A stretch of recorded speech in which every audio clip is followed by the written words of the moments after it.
Hello friends, नमस्कार, राधे राधे। आज हम आपको यूजीसी नेट हिस्ट्री के नेक्स्ट प्रश्न कराएंगे। दिसंबर प्रीवियस ईयर पेपर दिसंबर 2018 के 1 से लेकर 37 तक प्रश्न मैंने पहले करवा दिए थे। अब इससे आगे लेकर 73 तक 73 तक प्रश्न कराएंगे, ठीक है। 37 प्रश्न हमारा देखो क्या है। परमार्थ चीन में 20 वर्षों से अधिक रहे और वहां उन्होंने 70 बौद्ध ग्रंथों का चीनी भाषा में अनुवाद किया। वे कहाँ के थे वे? उज्जैन के। शाहजहां ने जब करोड़ी आमील राजस्व संग्रहकर्ता और अमीन कर निर्धारक के पद को विभाजित कर दिया तो शाहजहां के काल में करोड़ी के पारिश्रमिक का हिस्सा कितने प्रतिशत निर्धारित किया गया? करोड़ी आमिल यानी कि करोड़ी बोल दो, या आमिल या राजस्व संग्रह करता, ठीक है।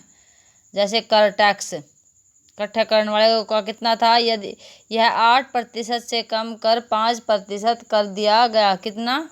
8% से कम करके 5% कर दिया गया था। नीचे दो वक्तव्य दिए गए जिनमें से एक कथन ए दूसरा का आर है। वक्तव्यों को पढ़िए और नीचे दिए गए गुट का प्रयोग सही उत्तर चुनिए। क्या कहा गया है कि कथन एक ए क्या है? कलचूरी राजा गंगे देव की विक्रमादित्य के रूप में प्रसिद्धि थी। कारण हमारा उसने लक्ष्मी प्रकार के सिक्कों सोने के सिक्के चलाए। दोनों सही है, लेकिन दोनों एक दूसरे की व्याख्या नहीं है, ठीक है। लक्ष्मी प्रकार के सोने के सिक्के और प्रसिद्धि अलग अलग बात है, ठीक है। नेक्स्ट प्रश्न की तरफ चलते हैं। ईरान से आया रफ़ी उद्दीन सिराजी लिखता है कि मैं आगरा में भीड़ के बीच तंबू के बने घेरे में खड़ा था। कई बार ये प्रश्न पूछा जाता है कि रफ़ी उद्दीन सिराजी कहाँ का था? ईरान का। तभी अचानक आवाज़ गूंजी, खुदा राजा की रक्षा करे। मैं समझा कि राजा आ गया है। मैंने देखा कि 20 वर्ष का एक युवक अपने प्रिय लोगों की ओर झुका हुआ है। मैंने अनुमान लगाया कि राजा होगा, परंतु लोगों ने कोई शिष्टाचार या अभिवादन नहीं किया। मैं बड़ा आश्चर्यचकित था। मैंने पूछा कि क्या राजा के प्रति आदर प्रकट करने की कोई परंपरा नहीं है? उन्होंने उत्तर दिया, दरबारियों के लिए शिष्टाचार बहुत ज़्यादा है, परंतु राजा स्वयं सबसे ज़्यादा अनौपचारिक है। वह साथियों और अजनबियों के बीच कोई भेद नहीं करता है। निम्नलिखित में से किस शासक के बारे में सिराजी ने यह लिखा है? किसके बारे में लिखा है? अकबर के बारे में, ठीक है। जब यह सुल्तान अपने वस्त्र और बिछावन बदलता था तो उन्हें बेचा जाता था। उससे प्राप्त धन अनाथ लड़कियों को दहेज के रूप में दिया जाता था। ये किस राजा की बात हुई है? सिकंदर लोधी अपने वस्त्र और बिछावने के कपड़े बदलकर गरीबों की लड़कियों का विवाह दहेज देते थे उस कपड़ों के बदले में, ठीक है। निम्नलिखित किस ग्रंथ में इतिहास पुराण को पंचम वेद माना गया है? किसको पंचम वेद? छांदोग्य उपनिषद को छंद अयोग्य उपनिषद को क्या माना गया इतिहास पुराण में? पंचम वेद। कुमारगुप्त के समय के एक लेख में मालव संवत के वर्ष 493 का उल्लेख है। निम्नलिखित में से इसका समकक्ष वर्ष कौन सा है? 436 ईस्वी। कुमारगुप्त के समय में कौन सा आया वर्ष? 436 ईस्वी, ठीक है।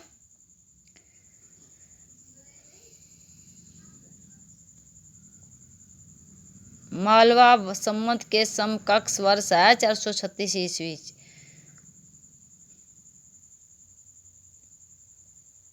निम्नलिखित में से कौन सा युग्म सही सुमेलित नहीं है? सुमेलित क्या क्या है? मल्लिकार्जुन मंदिर, पटदकल, त्रिलोक्य महादेवी, वैकुंठ पेरुमाल मंदिर कांची में बना हुआ है, नंदीवर मंदवित्या ने बनाया था। मल्लिकार्जुन मंदिर पटदकल में किसने बनाया था? त्रिलोक्य महादेवी ने बनाया था। वैकुंठ पेरुमाल मंदिर कांची में नंदीवर मंदवित्या ने बनाया था। मेंगूती मंदिर ऐहोल रवि कीर्ति ने बनाया था। तो लक्ष्मण मंदिर सिरपुर महाशिवगुप्त बालार्जुन ने नहीं बनाया था। नहीं बताना नहीं, सिरपुर में महाशिवगुप्त बालार्जुन ने नहीं बनाया था, ये बताना था।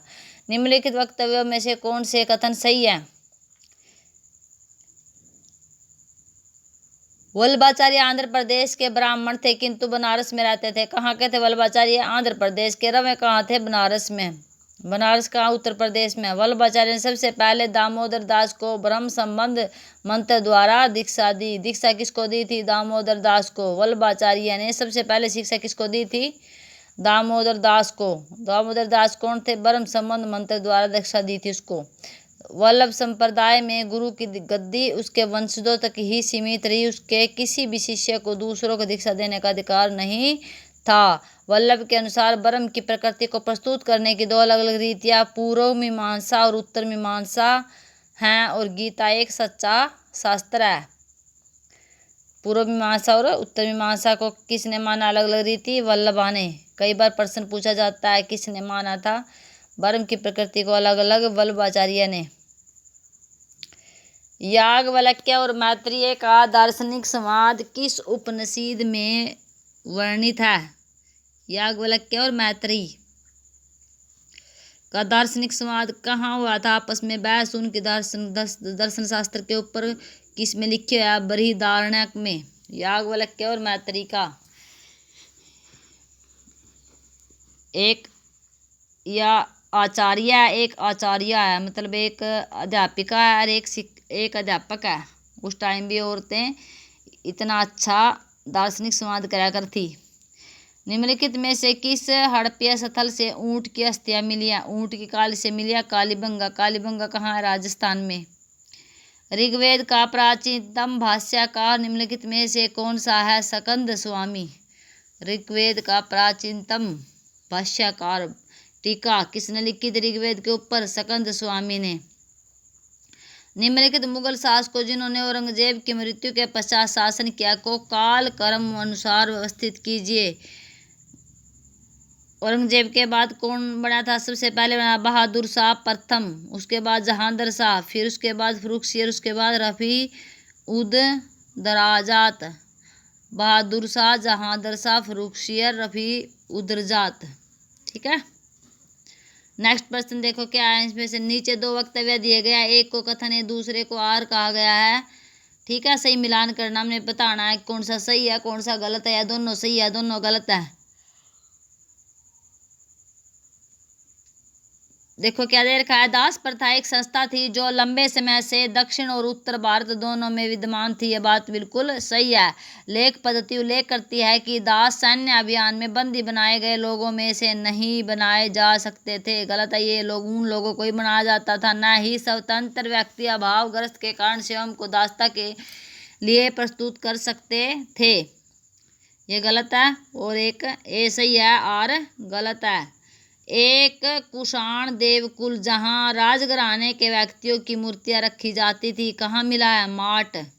कहाँ मिला है? एक कुषाण देवकुल जहाँ राजघराने की व्यक्तियों की मूर्तियां रखी जाती थी कहाँ मिला? वो माट में। माट कहाँ? पाकिस्तान में। निम्नलिखित में से कौन सा युग्म सही सुमेलित नहीं है? ये फिर नहीं बताना हमने। इससे नहीं से पहले हम देख लेंगे सही कौन से हैं। सही कौन से? रत्नावली किसने लिखी थी? हर्ष ने। प्रतिमा नाटक किसने लिखा था? भास ने। नरम माला किसने लिखी थी? लक्ष्मेंद्र ने। और मालती माधव भारवी ने नहीं लिखी थी। ठीक है। नीचे दो वक्तव्य दिए गए हैं उनमें भी ऐसे बताना कौन सा सही है कौन सा नहीं। वक्त कथन ये क्या है हमारा? गिलोम एडम ने इस मान्यता के आधार पर मामलुक मिस्र दोनों का समान शत्रु होगा। लैटिन ईसाइयों और इल्खानीद ईरान के बीच गठबंधन के पक्ष का समर्थन किया। किसने किया था भाई? ये पहला तो ये इतिहासकार देख लो, इसका नाम है गिलोम एडम। किसने? गिलोम एडम। किसके? ईसाइयों और इल्खानीद ईरान के बीच। मामलुक मिस्र दोनों का समान। मामलुक है जो वो मिस्र दोनों का ही, मामलुक का भी मिस्र का भी समान शत्रु है। यह बात सही है। दूसरा देखो, मिस्र के साथ लाल सागर से होकर भारतीय व्यापार की नाकाबंदी के लिए नौसैनिक अवरोध खड़ा करने की धारणा और योजना एक नया विचार था, किंतु इसे कभी भी व्यवहार में नहीं लाया जा सका। तथापि लगभग 2 सदियों तक पुर्तगालियों ने इसे कार्यान्वित किया। दोनों सही यार एक दूसरे की व्याख्या भी करते हैं।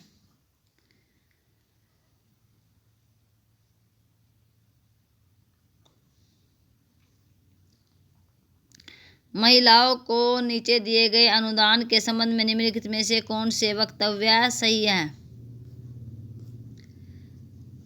महिलाओं को नीचे दिए गए अनुदान में से बताना है। अबुल फजल ईरानी तूफानी महिलाओं को प्रदत्त अनुदानों की बात करता है, ये सही है। उसके बाद देखो अनुदान के संबंध में अबुल फजल ने क्या बात करी? ईरानी और तुरानी महिलाओं को प्रदत्त अनुदान की बात करी थी। जहांगीर ने अपने पिता की दाई बहन को महिलाओं को प्रदत्त अनुदानों का विशेष प्रभारी अधिकारी नियुक्त किया था। ठीक है, जहांगीर ने भी अपनी बुआ को, पिता की बहन यानी कि बुआ को, माँ मंगा की बेटी को, मजहर ए शाहजहानी में ई माँ चको भूमि की 2 श्रेणियां चका हो मुसमाती। मजहर ए शाहजहानी में इमा चको क्या है? भूमि की 2 श्रेणियां चका हो ए मुसामती महिलाओं द्वारा धारित भूमि, मुजकराती पुरुषों द्वारा धारित भूमि का उल्लेख करता है। हाँ, कौन करता है? मजरे शाहजहानी में इमा चको। ये मुसलमानों के नाम थोड़े से ऐसे ही हुआ है, उल्टे पुल्टे से। ठीक है, बड़े बड़े से। मतदे मास के बारे में 1690 यानी 1690 के फरमान द्वारा औरंगजेब ने पुत्री को यदि वह विवाहित हो या उसके पास अन्य प्रावधान हो तो उसे उसके हिस्से से वंचित किया और यह निर्धारित किया कि एक विधवा अपने जीवन काल में अपने पति को प्राप्त अनुदान रख सकती है। हाँ, ठीक है। मदद ए मास के बारे में 1690 में फरमान जारी क्या करा था औरंगजेब ने? जो अपनी पुत्री हो, विवाहित हो, उसके पास अन्य प्रावधान हो। ठीक है,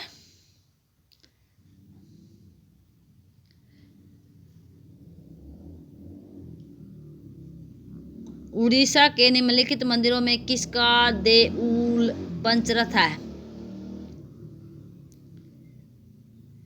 लिंगराज का भी पंचरथ है, मुक्तेश्वर का, राजा रानी का, परशुरामेश्वर का नहीं है। उड़ीसा के मंदिरों में पंचरथ देउल पंचरथ किस किस का? लिंगराज, मुक्तेश्वर, राजा रानी। मौलाना कबीर सुल्तान के शिक्षक थे लेकिन ज्ञान प्राप्ति के वे हिरात चले गए। कौन? मौलाना कबीर सुल्तान के शिक्षक थे, ज्ञान प्राप्ति के लिए हिरात चले गए। सुल्तान ने उन्हें वहां से बुलवाया और शेख उल इस्लाम के पद पर नियुक्त किया। किसके पद पर? शेख उल इस्लाम। कश्मीर के सुल्तान की पहचान कीजिए जिसने अपने शिक्षक को सम्मानित किया। सुल्तान जैनुल आबिदीन, इसको द्वितीय अकबर भी कहते थे। बौद्ध संघ में कठिन समारोह से संबंधित था, वस्त्र वितरण से। बौद्ध संघ में कठिन समारोह क्या था? वस्त्र वितरण। महमूद खलजी द्वारा गुजरात के सोमनाथ मंदिर के नष्ट किए जाने के उपरांत निम्नलिखित में से किस शासक ने उसका पुनरुद्धार किया? कुमारपाल ने। सूची 1 को 2 के साथ सुमेलित कीजिए। हेमेंद्र, जयदेव, समेंद्र, राजशेखर,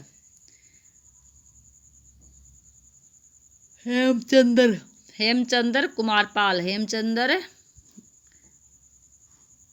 आश्रयदाता थे जो हेमचंद्र के कुमारपाल के दरबार में लेखक कौन थे? हेमचंद्र।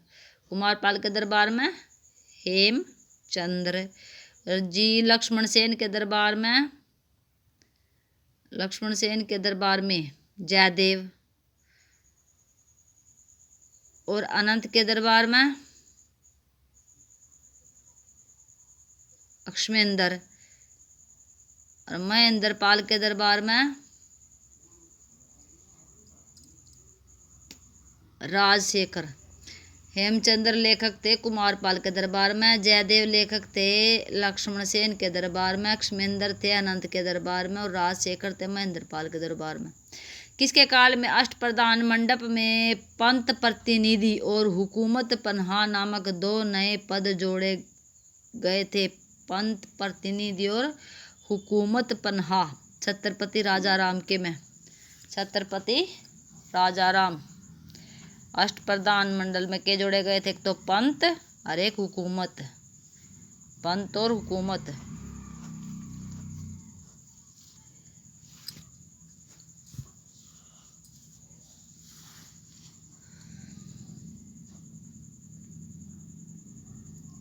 अली वन खान निम्नलिखित भवनों में से किसका वास्तुकार था?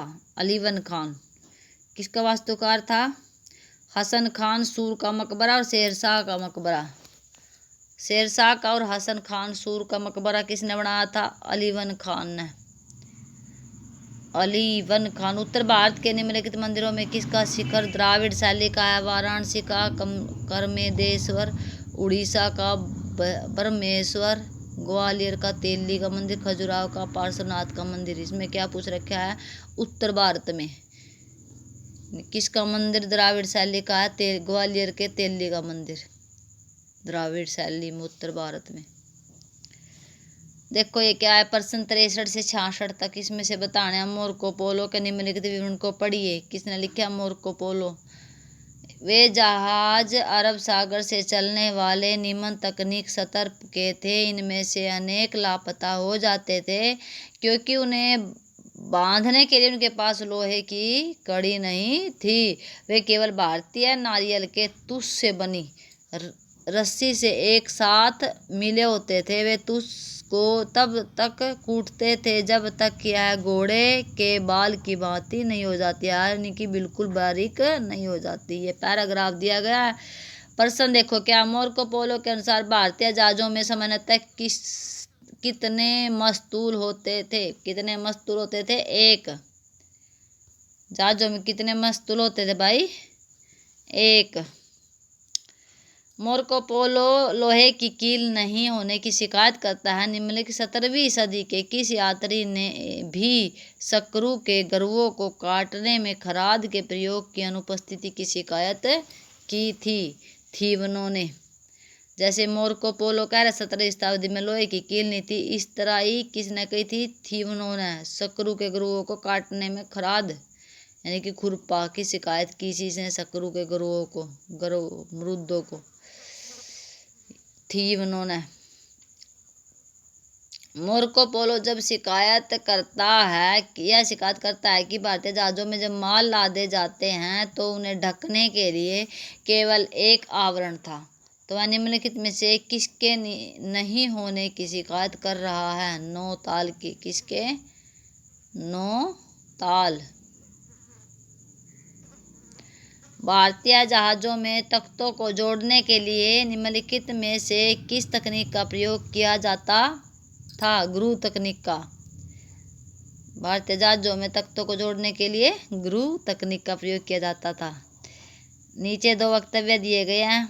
क्या दिया गया? 1892 तक साम्राज्यिक और प्रांतीय विधान परिषद के पूर्ण रूपेण मनोनीत निकाय होने के बावजूद उनके पास बजट पर चर्चा और प्रश्न पूछने के सर्वाधिक अधिकार थे। इल्बर्ट विधेयक से उठा तूफान सर्वाधिक उग्र था, लेकिन किसी भी तरह से गोरों के नस्लवाद का एकमात्र अभिव्यक्ति नहीं था। ये गलत है परंतु और सही है। ठीक है।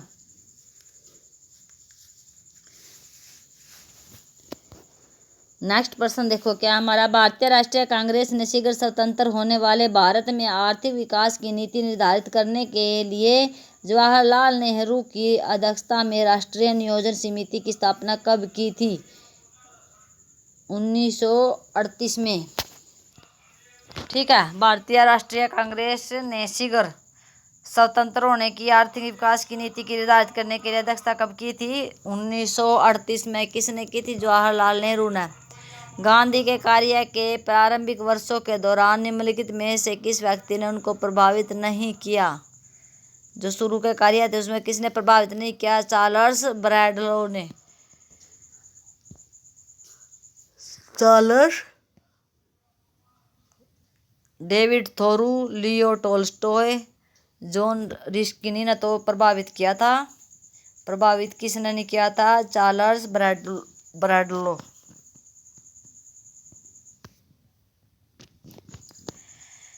निम्नलिखित विकल्पों में से कौन सा भारतीय राष्ट्रीय कांग्रेस के पहले अधिवेशन के स्थान और वर्ष को दिखाता है? बॉम्बे 1885। ठीक है।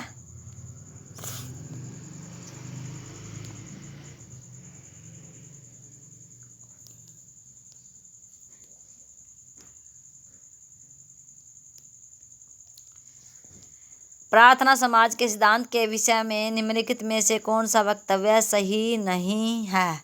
सही क्या है भाई? सामाजिक प्रगति के आधार के रूप में मध्ययुगीन संतों की कृति को अंगीकार करने में विश्वास, मनुष्यों की जातियों के उन्मूलन और विश्वबंधताओं में विश्वास, यास्ता की ईश्वर एक है, उसका कोई रूप नहीं है, इसमें विश्वास। लेकिन किस में विश्वास नहीं था? हिंदू समाज से एक भिन्न संप्रदाय बनाने में विश्वास हमारा नहीं है।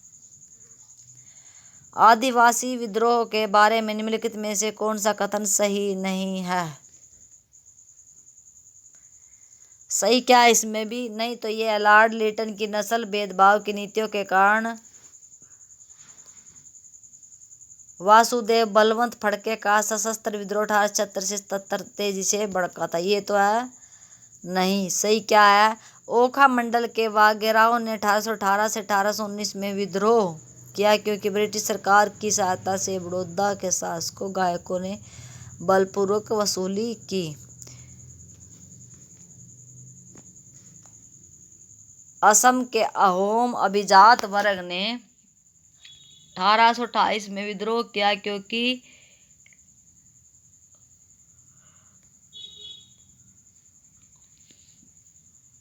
ब्रिटिश सत्ता ने बर्मा युद्ध के बाद हटने के वायदे पूरे नहीं किए थे। ठीक है। बर्मा युद्ध हो गया, फिर भी हटना। 1826 में संधि कर ली याल दबू की, फिर भी नहीं हटे।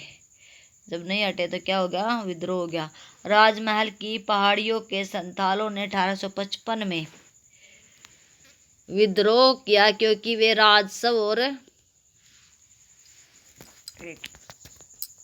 राजस्व अधिकारियों के दुर्व्यवहार और पुलिस जमींदारों और साहूकारों के अत्याचार से तंग आ गए थे।